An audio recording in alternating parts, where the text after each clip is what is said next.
Welcome back to part 2 of our look at the events leading up to the armistice and the armistice negotiations themselves. So where we left you at the end of part 1 was the actual signing of the armistice itself, which of course was signed on the 11th of November at 5:10 a.m. in the morning, and the armistice, the ceasefire itself, took place at 11 a.m. on the 11th of November 1918. Now, as you can imagine, people in the world were very, very happy at the signing of the armistice, and we do see around the world, celebrations in London, in Paris, in Sydney, certainly in America as well. Here's the headlines of the New York Times, and also on the front itself, many ceremonies were held in a number of the towns. This one here in the bottom left is in the town of Mons, but there are a number of ceremonies in villages and towns all across the Western Front. But let's take now a look at the terms of the armistice itself.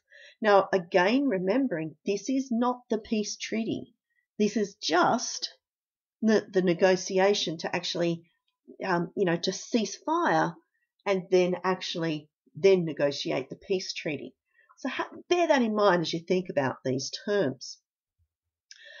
So really, they were very harsh on Germany, who had found themselves in this very difficult position, even though they were still in Belgian and French territory at the time of the negotiation.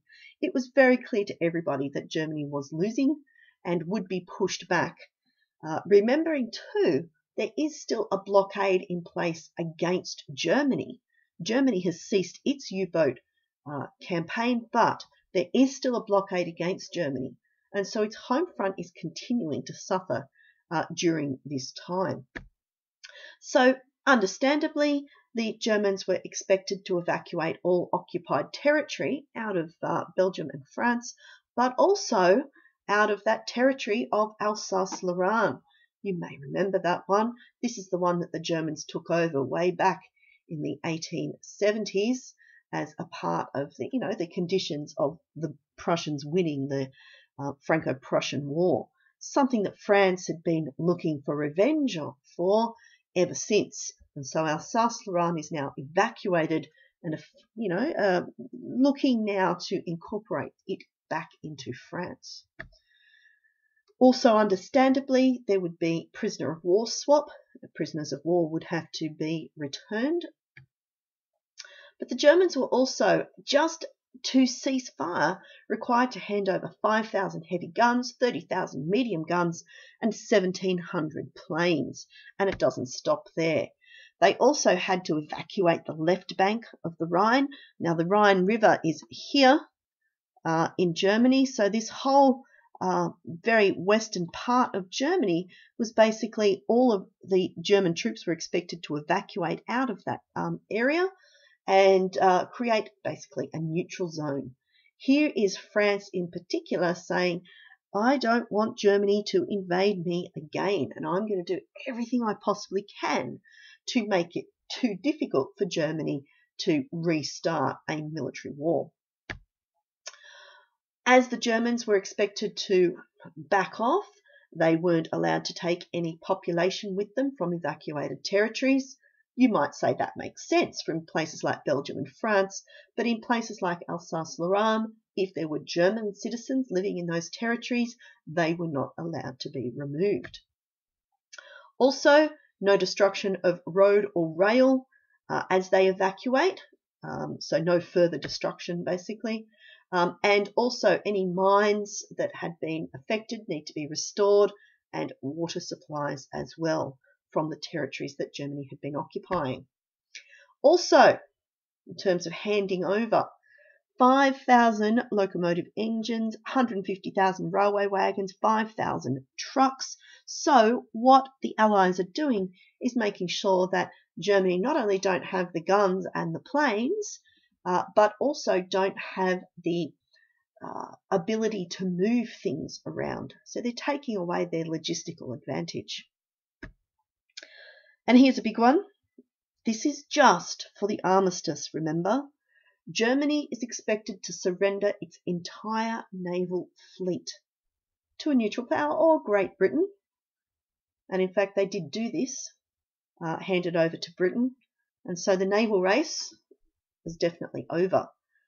And this was certainly coming from Britain. This was their threat. Germany was definitely a threat to their navy, and they are making sure that it is no longer a threat.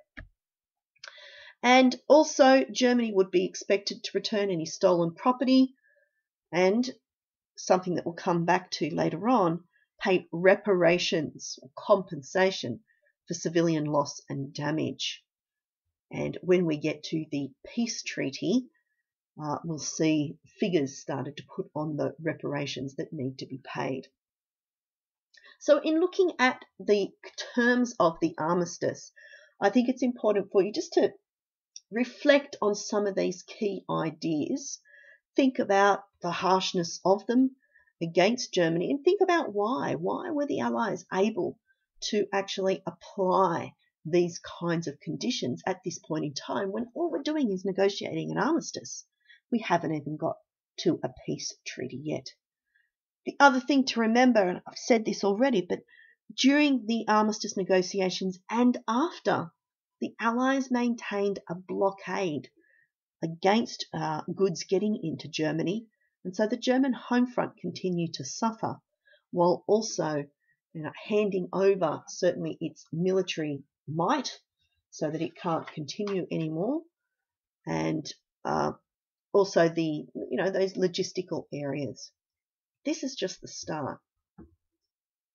In the next video, we'll take a look at the Treaty of Versailles and the conditions of peace that the Germans are effectively forced to sign. But if you get a sense of what's happening already from the terms of the armistice, then you can guess where the Treaty of Versailles is heading.